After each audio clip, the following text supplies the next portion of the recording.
할렐루야. 오늘 청소년부 예배에 나오신 여러분을 주님의 이름으로 환영합니다. 사도신경으로 오늘의 예배를 시작하겠습니다. 전능하사 천지를 만드신 하나님 아버지를 내가 믿사오며 그 외아들 우리 주 예수 그리스도를 믿사오니 이는 성령으로 잉태하사 동정녀 마리아에게 나시고 본디오 빌라도에게 고난을 받으사 십자가에 못 박혀 죽으시고 장사한 지 사흘 만에 죽은 자 가운데서 다시 살아나시며 하늘에 오르사 전능하신 하나님 우편에 앉아 계시다가 주리로서 산자와 죽은 자를 심판하러 오시리라.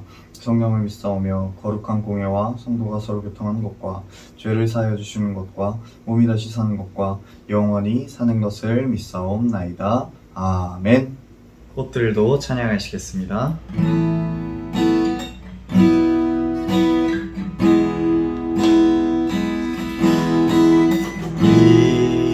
이곳에 생명샘 솟아나 눈물 골짝 지나갈 때에 머자나 열매 맺히고 웃음소리 넘쳐나리라.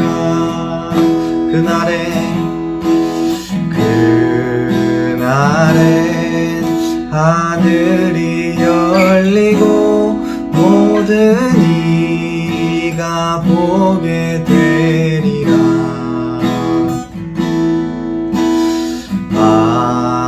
마침내 꽃들이 피고 영광의 주가 오시리라.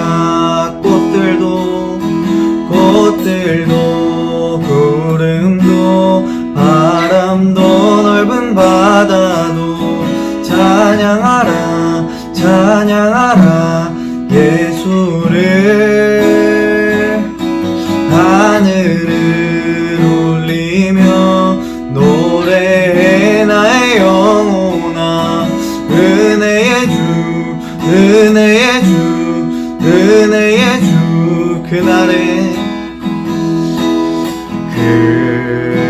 그날에 하늘이 열리고 모든 이가 보게 되리라.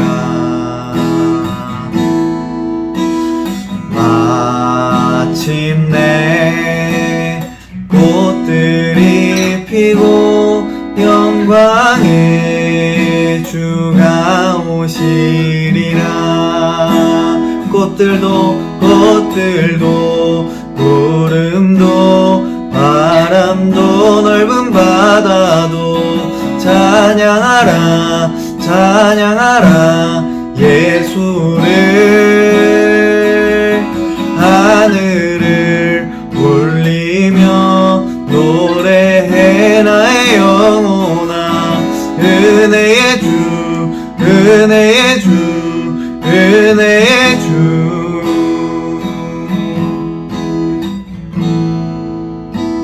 아멘. 기뻐하며 함께 찬양하겠습니다.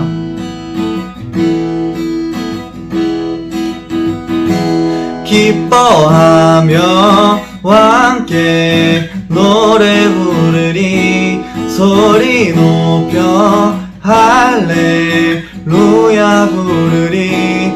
주님 앞에 나와 찬양 드리며 우리 주님과 함께 기뻐하리라. 나의 창조자 나의 구원자 가장 귀한 나의 예수님 찬양합니다. 찬양해요. 나의 치료자 나의 선한 목자 되신 주 예수 나의 주 찬양하리. 기뻐하며 함께 노래 부르리. 소리 높여 할렐루야 부르리. 주님 앞에 나와 찬양 드리며 우리 주님과 함께 기뻐하리라. 나의 창조자, 나의 구원자, 가장 귀한 나의 예수님 찬양합니다. 찬양해요. 나의 치료자, 나의 선한 목자 되신 주 예수 나의 주 찬양하리. 나의 창조자, 나의 창조자, 나의 구원자, 가장 귀한 나의 예수님 찬양합니다. 찬양해요. 나의 치료자, 나의 선한 목자 되신 주 예수 나의 주 찬양하리. 예수 나의 주, 예수 나의 주 찬양하리. 사랑의 하나님 아버지 감사합니다. 오늘 이렇게 비록 모이지 못하였지만 우리가 주님 앞에 이렇게 나와서 예배드립니다. 우리의 마음 받아주시옵고 일주일 동안 지은 우리의 모든 죄 주님의 십자가 앞에 내려놓사오니 주님께서 우리의 죄를 눈보다 더 희게 그 보혈로 사하여 주시옵소서. 추석을 앞두고 있습니다. 주님, 이제 가족들 만나서 우리가 풍부한 많은 것들을 누릴 때 우리가 그 자리에서 예수님을 전하는 귀한 전도자가 되게 하여 주시옵소서. 오늘 말씀 받고 이 말씀을 통하여서 주님의 역사에 동참하는 우리 귀한 아이들이 되게 하여 주시옵소서. 예수님의 이름으로 기도합니다. 아멘. 오늘 하나님께서 우리 친구들에게 주시는 말씀은 에베소서 4장 13절의 말씀입니다. 함께 읽어주세요. 시작. 우리가 다 하나님의 아들을 믿는 것과 아는 일에 하나가 되어 온전한 사랑을 이루어 그리스도의 장성한 분량이 충만한 데까지 이르리니. 아멘. 할렐루야. 오늘 예배 가운데 나오신 여러분을 주님의 이름으로 환영합니다. 우리가 주변에 보면 뭔가 완벽해 보이는 친구가 있어요. 뭐 공부도 잘하고 운동도 잘하고 뭔가 생긴 것도 좀 잘생긴 것 같고 뭐 그런 친구들도 있는데 뭐 그런 친구들이 보통 완벽주의자라고 하죠. 뭐 자신이 뭐 이미 잘하는 것이 있음에도 불구하고 더욱더 완벽해지기 위해서 뭔가를 계속 고민하고 연구하고 막 자기 개발하고 뭐 이런 친구들이 주변에 있을 수 있어요. 그래서 완벽주의가 겉으로 보면은 좀 좋은 그런 습관인 것처럼 보이지만 그 속에는 악순환이 있다는 것을 우리가 알아야 합니다. 뭐 완벽주의자들은 매사에 완벽한 기준을 추구를 하고 있어요. 그렇기 때문에 속으로는 정말 약간 뭐랄까 못마땅한 것들이 되게 많다고 해요. 하지만 그 못마땅하게 생각하는 것조차 완벽하지 못한 모습이라고 생각을 하기 때문에 그것을 참고 또 참다 보면 스트레스가 계속 누적되어서 병이 들어버립니다.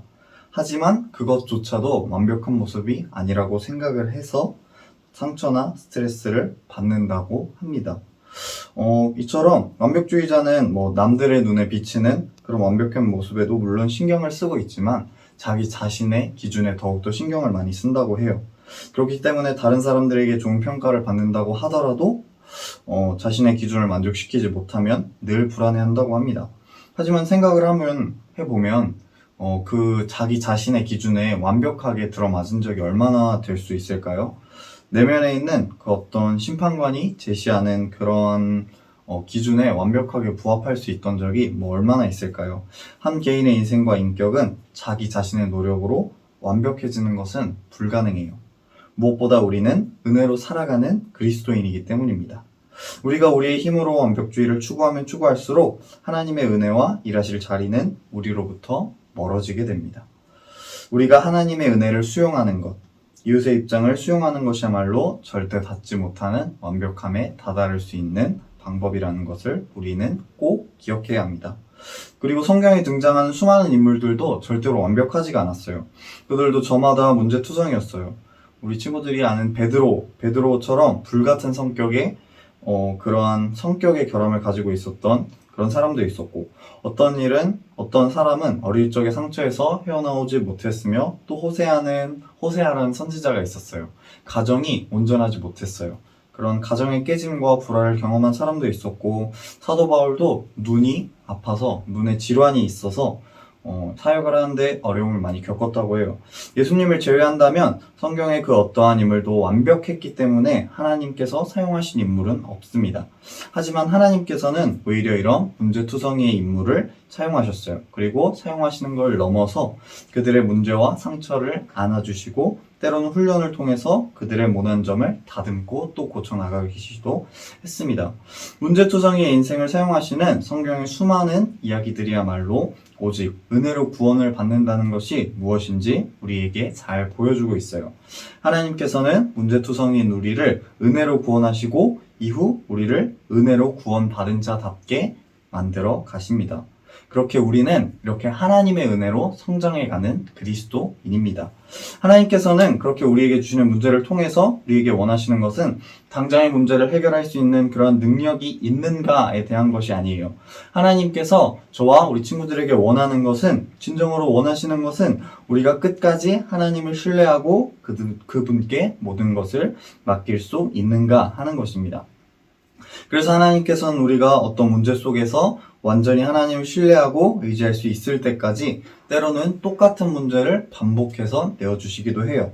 그런 문제들 가운데서 하나님을 믿는다는 것은 곧 하나님을 인정한다는 것이고, 그 말인즉슨 하나님께서 우리보다 선하고 지혜로우시며 곧 하나님의 뜻이 옳다는 것을 인정하는 것입니다. 그리고 우리의 순종이 바로 여기서부터 나오는 거예요. 인생을 살다 보면 때로는 하나님의 뜻이 우리의 생각과는 반대가 되는 그런 순간이 와요. 그럴지라도 우리가 하나님께 순종해야 하는 분명한 이유는 하나님이시야말로 가장 선하시고 지혜로우시며 옳은 분이기 때문입니다. 오늘날 세상의 의미와 가치는 내가 부여하는 대로 결정을 할 수 있다 그래요. 예를 들어서 어떤 돌이 있는데 이 돌에 내가 제목을 붙이고 어떤 예술적 가치를 부여한다면 단순한 돌이 아니라 예술적 가치로서 많은 값어치를 매길 수 있는 그런 돌이 되는 그런 예시를 들 수 있겠죠. 그래서 어떤 이들은 자기 사람에게도 이게 마찬가지예요. 어떤 사람들은 또 스스로를 너무 과대평가하기도 하고, 또 어떤 사람들은 스스로 깎아내리면서 의기소침해하지만 그런 것은 우리의 진정한 가치를 매길 수 없습니다. 우리의 진정한 가치는 우리를 가장 잘 아시는 전문가이신 하나님께 달려 있는 것입니다. 온 천지를 만드시고 주관하신 하나님께서 우리를 어떻게 평가하시는지에 우리의 가치가 달려 있습니다.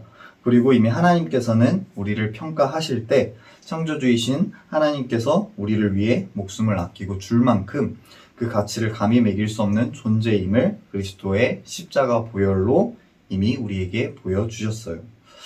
말씀을 정리할게요. 진정으로 자녀를 사랑하고 아끼는 부모님은 자녀가 세상에서 성공하고 돈 많이 버는 것보다 먼저 사람으로서 옳게 자라는 것을, 정직하게 살기를 원합니다. 물론 돈도 많이 벌면 너무나 좋겠지요. 하지만 자식을 아끼는 부모라면 그 누구도 자기의 자녀가 왜곡되고 망가지면서까지, 남들을 속이면서까지 돈을 벌고 성공하기를 원하지는 않을 것입니다. 이처럼 그 누구보다 우리를 사랑하시는 하나님께서 우리에게 가지시는 관심사는 우리가 얼마나 훌륭한 일을 하는지, 얼마나 많은 업적과 성과를 내어 있는지에 달려있지 않습니다. 자신의 자녀를 향한 하나님의 가장 큰 관심사는 우리가 어떤 사람인가에 있습니다. 그리고 하나님께서는 우리가 어떤 모습이기를 원하실까요? 오늘 본문 13절의 말씀에서 보면 하나님께서는 우리가 예수님을 닮아가면서 하나님의 형상을 회복하는 것을 바란다고 기록되어 있어요. 하나님께서는 우리의 성공을 바라시는 것이 아니라 예수님을 닮아가는 그러한 성장을 바라십니다. 사랑하는 우리 친구들, 바라기는 저와 우리 친구들이 우리 앞에 닥친 고난과 어떠한 문제 가운데서도 오직 하나님만을 의지하고 조금이라도 더 예수님을 닮아가는 삶을 통해서 모두의 삶 가운데 하늘의 어떠한 놀라운 은혜를 경험하는 우리 친구들이 되기를 주님의 이름으로 소망합니다. 기도하겠습니다. 우리 주 예수 그리스도 하나님, 영광의 하나님께서 우리에게 분별력을 주셔서 하나님을 더욱 알게 하시고 우리의 눈을 더욱 또렷하게 해주시길 원합니다.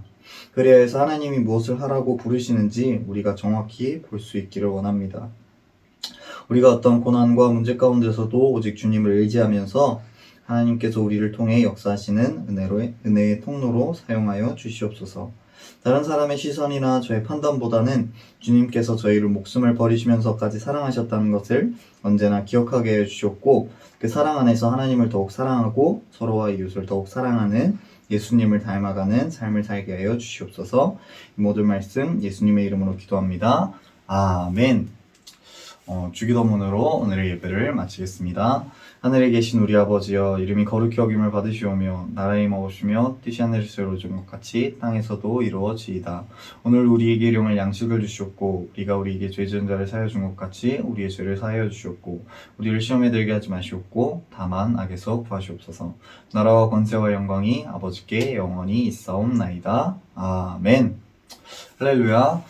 이번 주가 이제 추석이 되었네요. 우리 친구들 집에 가서 가족들 많이 만나고 맛있는 거 많이 먹고, 또 그러면서도 우리 개인 예방 수칙 잘 지키면서 손 잘 씻고 마스크 잘 쓰고, 계속 얘기하는 거지만 우리 친구들이 우리 교회 방공까지 늘 기도하면서 하나님께 우리가 모든 것을 맡겨야 합니다. 우리 친구들의 기도가 너무나도 필요해요. 친구들이 열심히 기도를 해주었으면 좋겠어요. 전사님도 함께 기도할게요. 그럼 추석들 잘 보내시고 다음 주에 만나요. 안녕.